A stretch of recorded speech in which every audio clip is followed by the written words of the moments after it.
Anda,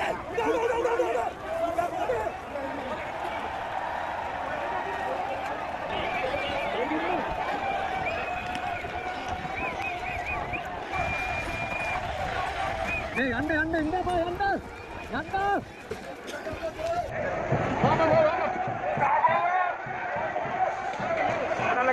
Kanan.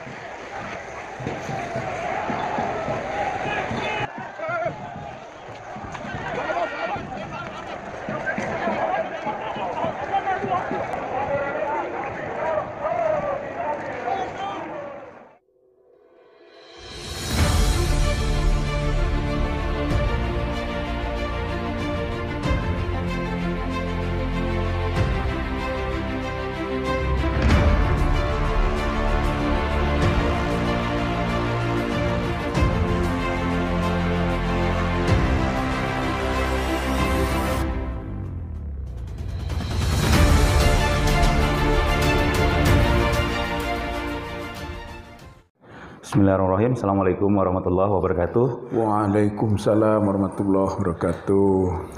Sahabat HSofficial yang dirahmati Allah Subhanahu wa taala. Alhamdulillah kita bertemu kembali dalam suasana yang cukup cerah. Seperti biasa kita akan membahas topik-topik yang menarik, topik-topik yang aktual yang sekarang ini sedang terjadi bukan saja di negara kita tetapi juga di negara tetangga kita. Assalamualaikum Pak. Waalaikumsalam warahmatullahi wabarakatuh. Sehat Pak? Alhamdulillah. Alhamdulillah. Ya, saya membaca beberapa tulisan Bapak yang terakhir Pak. Ini sangat menarik. Ya. Mungkin ada 3 tulisan yang di sini mungkin coba kita bahas sedikit ya.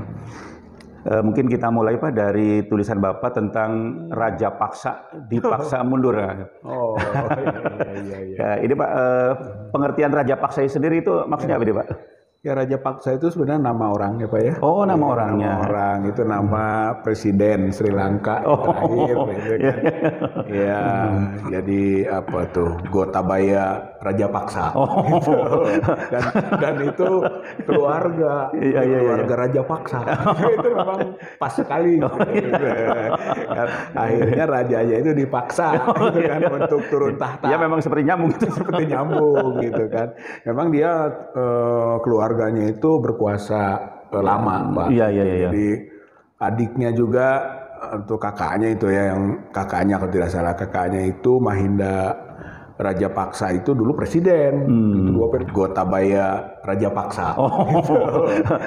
Dan itu keluarga, keluarga Raja Paksa. Itu memang pas sekali. Gitu.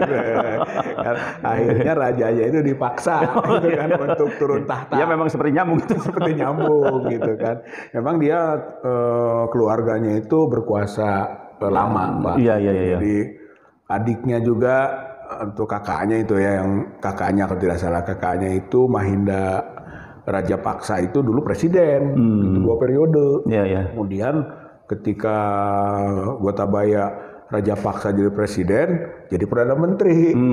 Kakaknya ini gitu kan. Sepertinya dinas itu berlanjut gitu ya. Berlanjut gitu. Rupanya rakyat kan akhirnya juga muak ya. Iya.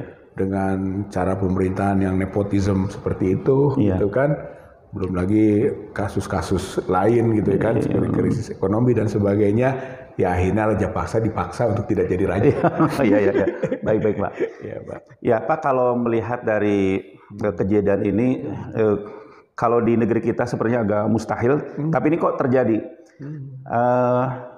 Kalau tidak salah Sri Lanka itu kasusnya hampir sama, itu dililit hutang ya Pak ya. Oh iya Pak. Ya, dililit hutang dan juga ekonomi yang terpuruk seperti itu ya. Iya. Barangkali Bapak bisa menceritakan kira-kira faktor apa saja yang menyebabkan rakyat itu bisa mengambil alih Pak gitu. Oh iya, ya sebenarnya itu tadi ya krisis ekonomi lah. Utamanya krisis ekonomi ya Pak ya. Dari hutang luar negeri yang sebenarnya 700 triliunan lah. Ya, kalau kita ini udah 7.000 malah. Iya. Tapi bagi mereka yang jumlah penduduknya juga tidak sama dengan kita, itu cukup berat. Gitu. Satu, hutang luar negeri. Kemudian yang kedua, ya, kalau krisis global yang selalu jadi alasan, itu kan soal pandemi, COVID-19 atau perang Ukraina, Rusia itu juga sering dijadikan alasan itu berdampak. Tapi sebenarnya pengelolaan ekonomi yang semrawut gitu kan, karena memang sudah tadi terlalu lama berkuasa gitu si keluarga itu, ya akhirnya pengelolaan ekonomi juga tidak baik gitu, sehingga harga-harga tinggi gitu, barang-barang naik, BBM juga tinggi dan naik gitu kan, energi krisis, ya, sampai ada pemadaman listrik yang cukup lama gitu, sehingga masyarakat akhirnya atau rakyat tidak puas dan berontak gitu. Itu yang menjadi pemicu itu kan krisis ekonomi lah, yang sampai ke dapur-dapurnya rakyat gitu akhirnya mah gitu. Baik Pak, ini kalau kita kaitkan dengan keadaan kita di negara kita ya, ada nggak persamaan Pak itu Pak? Saya lihat ada persamaannya. Ya, kalau krisis global sama, jelas kan, soal Ukraina. Kalau hubungannya dengan Cina itu sama Pak? Sama juga, sama ya. Karena dia juga terlilit hutangnya terbesar ya ke Cina, gitu kan, program BRI-nya gitu yang sampai bikin pelabuhan yang tidak bisa bayar gitu kan. Ya kalau kita juga banyaklah program-program Cina yang juga bermasalah kan, seperti kereta cepat, mungkin IKN juga gitu yang dicanangkan akan ada investasi dari Cina. Jadi Cina ini memang sering menjebak dengan hutang, gitu, jadi debt trap lah, gitu kan, jebakan hutangnya itu cukup bisa membangkrutkan, dan Sri Lanka adalah contoh gitu, Zimbabwe juga, tuh banyaklah negara-negara lain telah menjadi korban dari debt trapnya Cina, gitu. Dan kita juga sekarang harus waspada, sebab Cina juga seperti berinvestasi, memberikan bantuan, loan dan sebagainya, gitu kan, tapi itu juga bisa membahayakan negara kita, gitu kan, apalagi dengan tenaga kerja yang membanjir. Kalau dilihat dari kekuasaan presiden yang sebelumnya kan luar biasa, dibantu oleh tentu saja militer ya. Tapi kok rakyat di sini bisa tembus ini, kira-kira kuncinya di mana?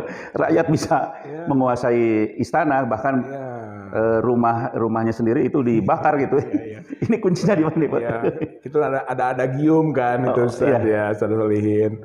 Vox Populi, Vox Dei. Kan suara rakyat, suara Tuhan.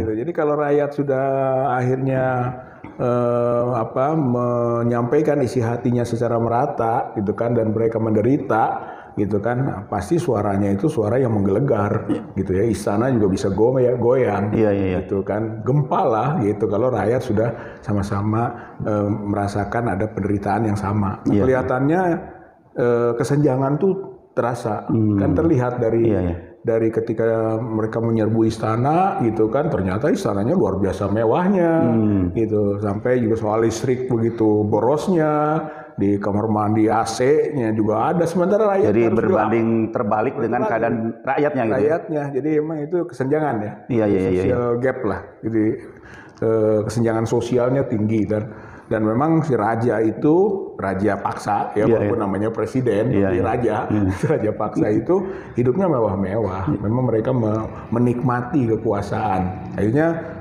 korupsi, kolusi, ya, nepotisme itu satu paket yang tak terpisahkan dan jadi warna kekuasaan pemerintahan di Sri Lanka.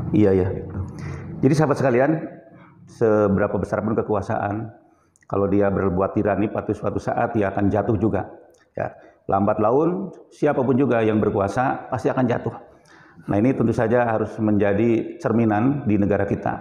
Nah, ini kembali ke negara kita Pak. Kayaknya menurut pengamatan sementara saya itu keadaannya justru lebih parah Pak di Indonesia itu. Hutangnya juga lebih besar. Krisis sekarang sudah mulai merata Pak. Saya kadang-kadang suka ke pasar itu, harga barang-barang udah melambung, apalagi BBM dengar-dengar mau naik lagi Pak itu. Betul. Nah seperti itu, minyak goreng belum turun-turun seperti itu ya. Sebenarnya keadaan kita sebenarnya lebih parah dari Sri Lanka. Tapi bagaimana Pak menurut Bapak, kemungkinan perubahan di kita ini bisa terjadi nggak itu? Iya. Saya kira kalau pemerintahnya bandel, gitu ya, tidak mau mendengarkan aspirasi masyarakat yang ingin terjadi perubahan kebijakan lah, kebijakan politik, kebijakan ekonomi, gitu kan, gaya hidup dan sebagainya, tapi dia tetap saja, gitu kan, buta dan tuli terhadap kondisi yang berkembang. ya itu mah hukum alam, sunatullah. Sunatullah, ya. Sunatullah gitu, bahwa perasaan bahwa dia sudah bisa menentukan segala-galanya, maka di saat itulah momentum itu terjadi. Gitu. L'état c'est moi, kata orang Perancis dulu kan, Louis XVI. Negara adalah aku. Nah, kalau sudah pemerintahan berpikir tentang negara adalah aku, maka itulah sebentar lagi si aku akan jatuh. Itu sebagaimana dahulu dihukum oleh rakyat. Gitu. Tapi kalau sudah rakyat bergerak, yang tadi namanya aparat, yang namanya angkatan apapun gitu kan, kekuatan bersenjata, polisi dan sebagainya, ya akhirnya nggak akan bisa juga melawan suara rakyat pada gilirannya. Gitu. Seperti sarang laba-laba kalau saya umpamakan itu Ustadz ya, gitu kan, bahwa sarang laba-laba itu seperti jaringan yang hebat, jaringan yang kuat. Tapi kalau momentumnya tepat, itu begitu disentuh sedikit saja putus. Dan itu mudah. Makanya dalam Al-Quran disebut selemah-lemahnya sarang adalah laba-laba. Betul ya. Gitu.